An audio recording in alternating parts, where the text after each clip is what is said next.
Peyğəmbər buyurur ki, ən məzlum Peyğəmbər mənəm. Amma biz baxırıq tarixə ki, sonuncu Peyğəmbərə edilməyən işgəncələri digər Peyğəmbərlərə veriblər.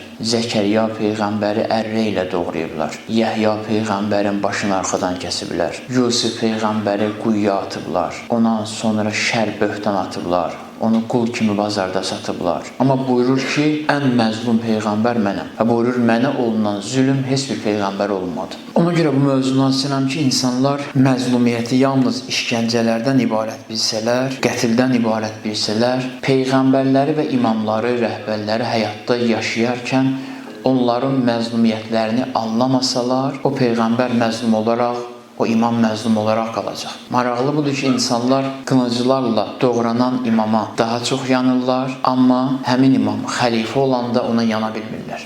Məzlumiyyət çox vaxt haqq səsinin haqq olan insanın ürəyində boğulması ilə olur. Qurani-Kərim buyurur, ən mərhəmətli Peyğəmbər sonuncu Peyğəmbərdir. Və əvvəldə qeyd etdim ki, məzlumiyyət budur ki, sən xeyir vermək istəyirsən, xoşbəxt etmək istəyirsən, amma sənin qarşıva alırlar. Sən burada məzlum olursan. Və qarşıva alırlar, bununla yanaşı səni fitnəkar təqdim edirlər. Səni insanların həyatına qənim kəsilən biri kimi təqdim edirlər. Deməli, ən ağır məzlumiyyət budur.